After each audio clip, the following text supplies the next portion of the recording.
Experience the pain. Experience the rejection. Experience the hard times. That's how you grow. That's how you develop yourself. That's how you begin to appreciate what you get. When you're working on a dream, at some point in time, a transition takes place. And the transition is what you are becoming in pursuit of the dream.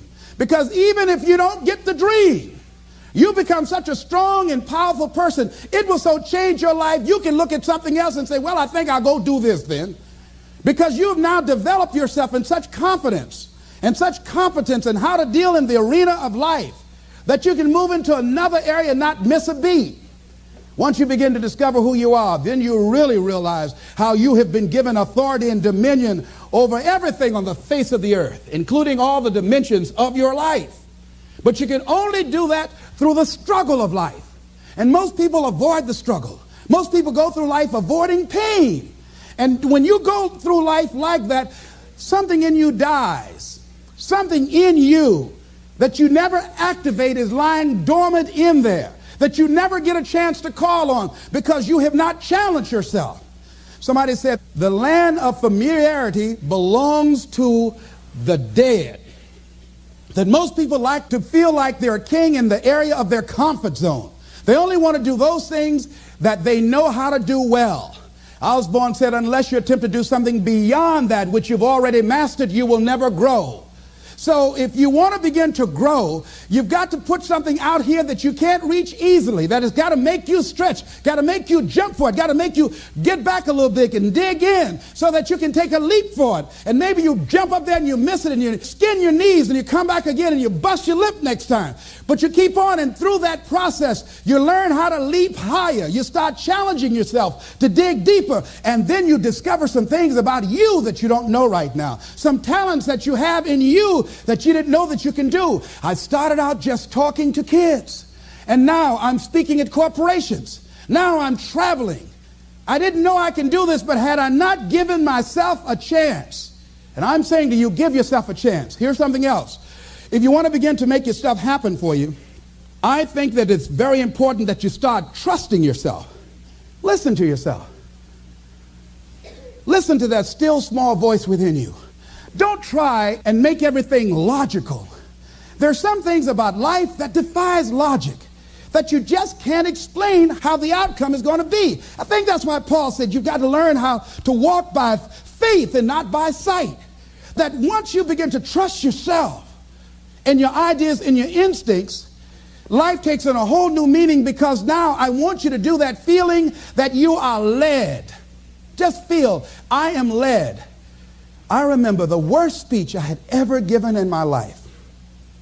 I let someone exploit a fear that I had. For years I had a tremendous inferiority complex because I'm not college educated. And this person knew this. And she said, let me write this speech for you. You're going to speak at Ohio State University. Those people are very educated there. And they're going to know when you make grammatical errors, and they're going to know because of the substance of your speech that you are not literate. I care about you, and I don't want you to embarrass yourself. So this person proceeded to write a speech for me. I had a speech in my mind, but this person was stronger than I was negatively than I was positive about my own thoughts.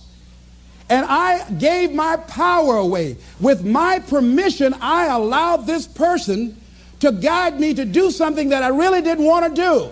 But I didn't feel enough inner strength and conviction about my skills as a speaker and the message that I had to bring to stick by my guns. And I got up there at the Ohio Union, and I read this straight speech and did not move and did not take my eyes off the page because I'm not accustomed to reading. And after I finished, some people gave me a standing ovation because I read it extremely well, and I was very tense, and I was very nervous. But Boo was with me, and we've been together since second grade. And I didn't want to go on the side of the room where he was. I saw the look in his eyes. And another friend of mine by the name of Mike Williams, and I knew what they were going to say. And they had the look on their face like, what happened to you? And so I didn't go over there. I went over here where I could get some compliments. And these people were saying, you were very good. Oh, thank you very much. I wanted to be fortified before I got this whipping. So finally we were going to the car, and we got in the car, and Boo was trying to be as tactful as he could. And then he just said, that was the worst speech you have ever given. I said, oh, Boo, I know. Why did you read the speech? What happened to your spontaneity? You've always been an extemporaneous speaker. Les, why did you do that? When she told me that they wouldn't accept what I said, Les, let them take you as you are. I gave my power away.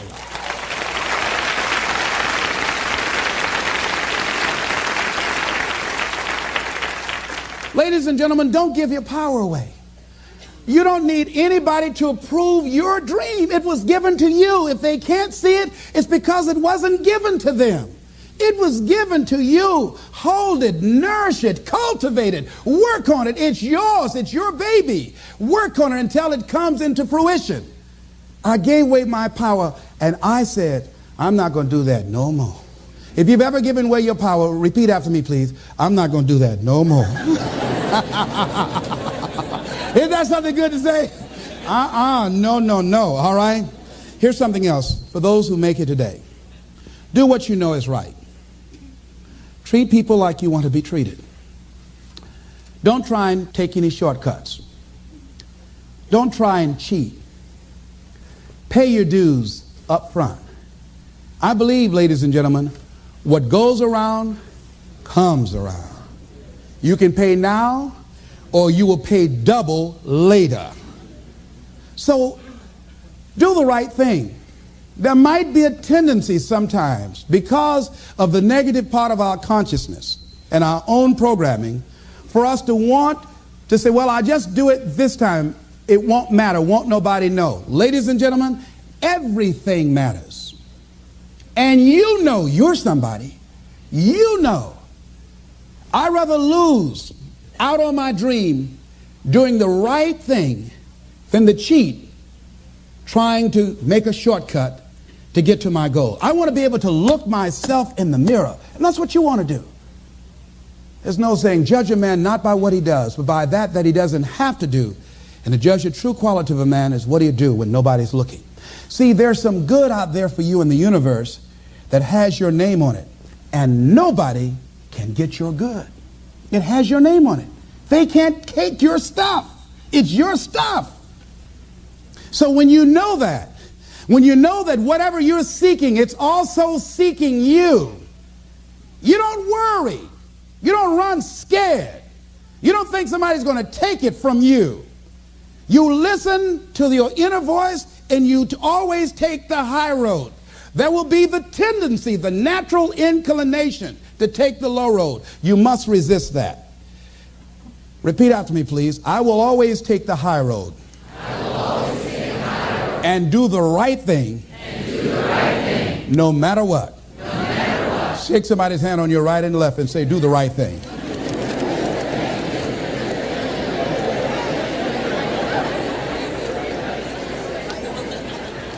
Here's something else I encourage you to do if you want to make it today. Keep your agreements. Keep your agreements that you make.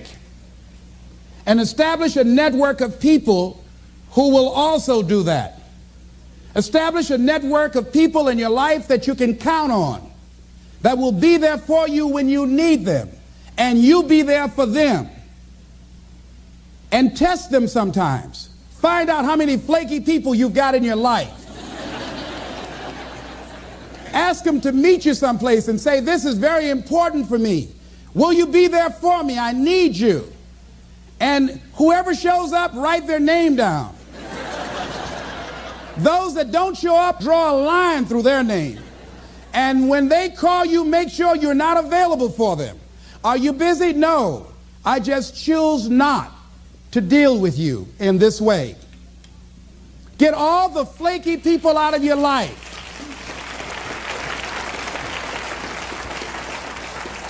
I asked a friend of mine today about a mutual friend. I said, have you talked to him? She said, no. I said, why? He's so negative. I had to cut him out of my life. I couldn't risk having him in my life. In my office, I have a lot of fruit, and I had a basket of apples on the table, and I had a plum that had spoiled. When I picked the plum up off this granny apple, it left a brown spot. You ever heard said one spoiled apple will spoil a whole barrel? One negative person can spoil your whole life.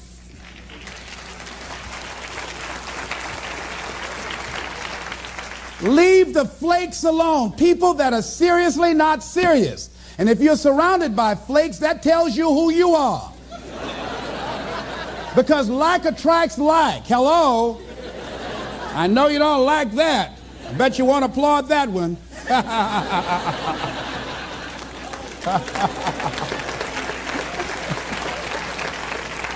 You applaud for them, huh?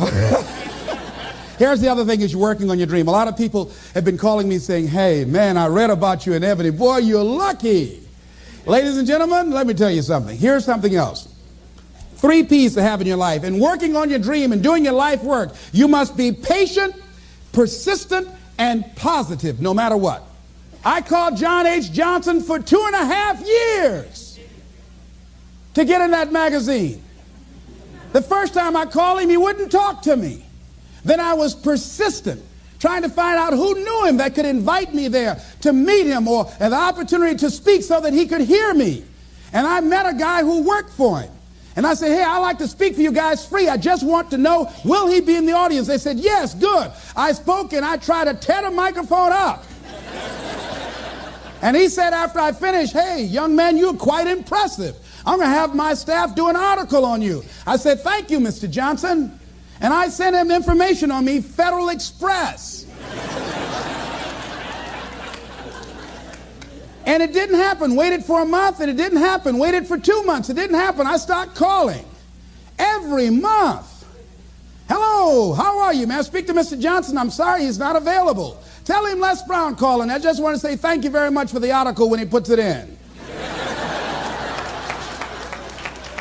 I kept on doing it, kept on calling, sending new articles, sending new information on me, kept on upgrading the information on me, sending him thank you letters. Thank you, Mr. Johnson. I was always positive. I could have gotten negative saying, where did you lie to me? Why you don't tell me you're going to put me in the magazine and you didn't do it? I could have got an attitude. Be positive no matter what. Because when you are negative, ladies and gentlemen, you're sending out negative energy and you're blocking your good. So don't send out any negative energy. Don't take it personal. I didn't care what he thought of me or the staff, that I was a nuisance to them. They get paid to deal with people like me.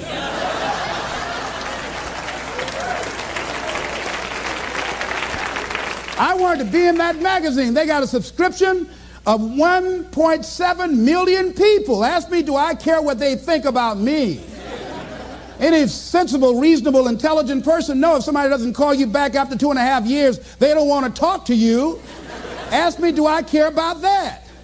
Results don't lie. I'm in the magazine. Hello, hello, hello.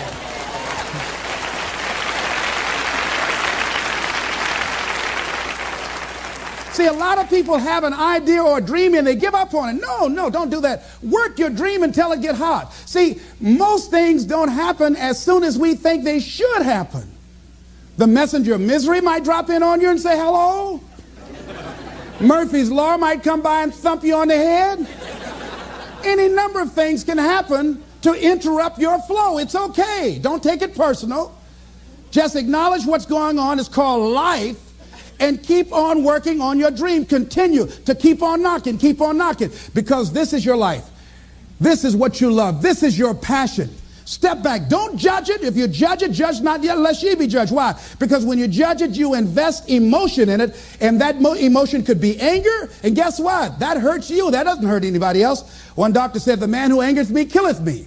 And then he allowed someone to egg him into an argument on the floor of the National Medical Convention and suffered a massive heart attack. When you're in a state of anger, you have so much acid in your blood, if they withdrew some blood from you and inserted it into a pig, it would die from the acid. So what do you want to take yourself out early for by internalizing things? Shakespeare said, nothing is neither good nor bad, but thinking makes it so. So judge not according to your appearances, but right judgment. and feel that everything is going to work out for you because you're patient, you're persistent, and you're going to be positive no matter what. Don't allow other things or people or circumstances to determine what your reaction is going to be. I was out to dinner with some people, and we had a waitress that was quite discourteous and rude. And the people around me took an attitude about it. I learned how to observe life. I think that in order to overcome life, you've got to learn how to observe it. Just stand back and watch what's going on and choose not to buy into it. I said, "Excuse me, ma'am." I said, "Do you know what TIP stands for?" She said, "No." I said, "TIP stands for to ensure promptness. We've been sitting here a long time. I want to give you $5 up front to ensure a prompt meal. Would you assist me?" She gave me the biggest smile and said, "Of course I will." And I said, "By the way, I'm not with these people. I'm going to be sitting at another table. Please put my meal over there. Serve them by themselves." See, I don't want to make anybody angry who goes behind closed doors to prepare my food. Oh, no. I got my food. If I told them, I said, "If I were you, I wouldn't eat that." "Where's the manager? I want to see him." She said, "I'll get him just a minute. I know what she did to their food." Oh, no. I said, "Eat that at your own risk. I don't even want y'all driving me home. I'll get your cab." No. I don't know when that's going to take effect on you. So don't allow people to determine how you are going to respond to them or circumstances. Learn to look at it. A friend of mine, Tom Perkins, handsome, articulate man in his mid-50s. He had a tremendous business, and at the height of his success, someone was killed in his business. He was sued and lost $750,000. Lost his business, lost his family, lost his home, everything. He was devastated, ladies and gentlemen. He started living in his car. He would wash up in a McDonald's across from Howard University on Georgia Avenue in Washington, D.C. He said, "Les, I was so depressed." He said, "I had everything, and then one day I lost it all." He said, "I didn't want to live anymore." He got some sleeping pills, and he took over 35 sleeping pills, and he laid down, folded his hands across his chest, and he said he went to sleep to die. 2 days later, much to his amazement, he woke up. He couldn't even get that right.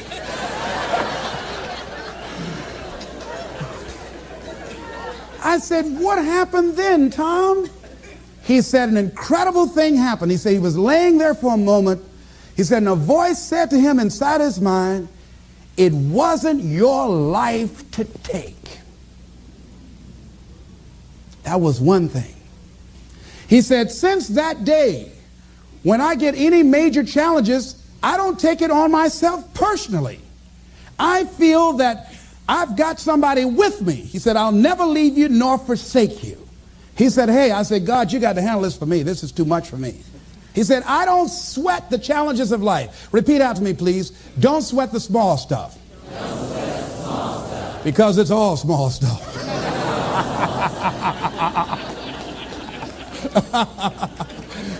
See, whatever you're worried about, if someone call you right now and say, "Listen, you got 2 days to live," I'm telling you, you won't be worried about your bills, ladies and gentlemen.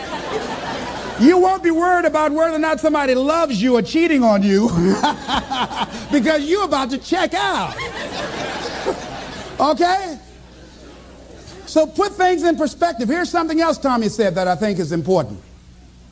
He said that the voice also said to him, "If you change your ways, I'll give you far more than you ever lost." Look at your life right now. If you want to keep on getting what you're getting, keep on doing what you're doing. You've got to be willing to change your ways. Your life is working. If you don't like what you have produced, you're a director, you are the star, you wrote this script. You produced this, whatever it is. If it's a hit, you produced it. If it's a flop, you produced it. Take ownership of it and decide to go back to the drawing board and rewrite the script that you are the star of. You have the power to do that. On this day, you can declare that I'm going to change. As you look back on your life, you can decide that I don't like what I produced here, and I want higher ground. I want to begin to experience more love. I want to have more adventure in my life. I want something that gives my life a sense of meaning. Ladies and gentlemen, I've been selected to head up a program called Project Life in Chicago, training thousands of kids. And I had the experience, we had our second session this past Monday. And to see these young people when they came in, and to see the young people and the parents and the community volunteers when they went out. One young man from the Cabrini Green housing projects who didn't want to be there, who came up and said, I want you to know I'm so glad to be here. And he said, I'll never be the same again. He said, thank you, Mr. Brown. He said, I just got to go now, but thank you, sir. I'll never be the same again. To see a letter I got from a young man who was in the Cook County Jail where I work on Monday morning. And this young man will not be out of jail for at least 50 years. At least 50 years. They gave him 100 years. This guy has shot at least 60 people that we know of and killed 10 at least. And this letter he wrote, he said, since listening to your tapes, he said, I have not changed, but I feel a different person in me. Over 70% of these young men are in there for murder. We wanted to have a two-pronged attack where we would train people on the outside and train those that are in the jails, because I believe if you cage them like animals and treat them like animals and they're out on the streets every 22 months, they're going to get out and act like animals and go back in like animals.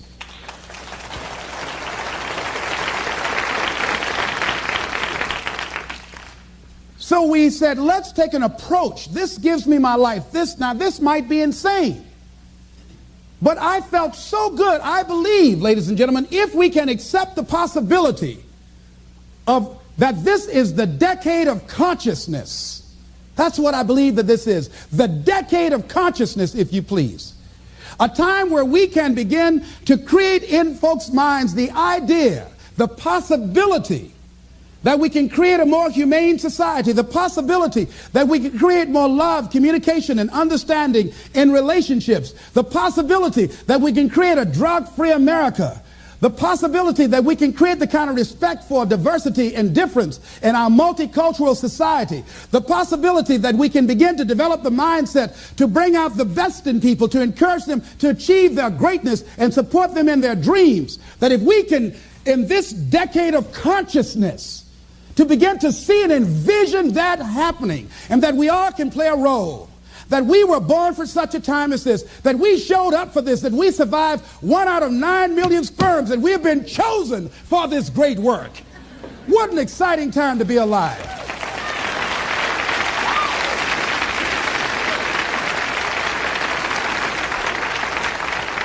Here's something else to recognize. Wherever you are on the ladder of life, and I was reading in Dr. Norman Vincent Peale's latest book called The Power of Positive Living, which I think is his greatest work.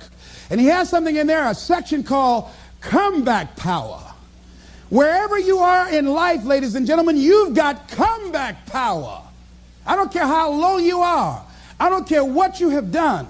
I don't care what you have experienced. I don't care how devastated your life might appear to be, the shambles it might be in. There's a power in you that can enable you to be stronger and better than anything that's out here. One man who came to the training, he was not a kid. And I knew he had a drinking problem, and he was looking at me, and I could smell alcohol on him. I said, excuse me, come here. He said, what is it? I said, let me tell you something. I want you to know you've got something in you that's stronger than that poison you're putting in your body. Do you understand me? And he was looking, he was backing up. He said, no. He said, I don't know, man. I said, it is.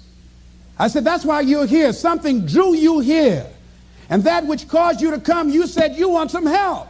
And you need to be around some people that can help you get in touch with your power, because you know that your life deserves this.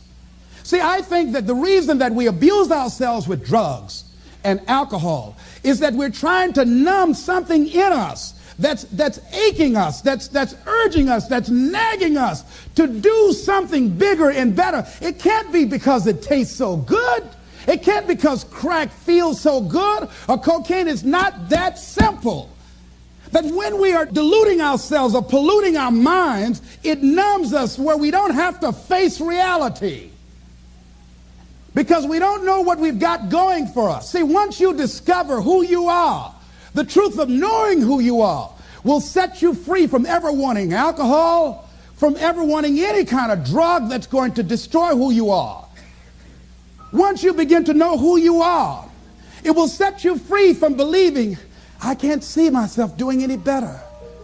Once you discover this power, the perfect essence of who you are, that's in all of us, that's permeating our being, that enable us to be the directors of our lives, that you truly can live a healthy, happy, prosperous life, and that you can make it in what are called the worst of times. I think it was Robert Schuller, he said, tough times never last, but tough people do. And you are tough. You're made of some special stuff. There was nobody here before you. You brought something here that was not here before you showed up. Guess what? Nobody's going to do your work for you. Nobody's going to write your book for you. Nobody's going to open your boutique. That has been given to you to do. Nobody can help those people you want to help. They will only respond to your voice. You were sent here to speak a word that will wake them up. As sure as the word was spoken 2,000 years ago, Lazarus, come forth. You will speak that word and ignite and bring to life many who have entombed themselves in fear and mediocrity and a limited vision and low self-esteem. So as you leave, I hope that you challenge yourself to begin to look within, knowing that you have comeback power, knowing that you came and brought something here that was not here before you came. And whatever that dream is, whatever that great work is, don't let anybody take it from you. Fight for it. I like Mark Hughes of Herbalife. When the FDA attacked them like they did Cambridge, they died.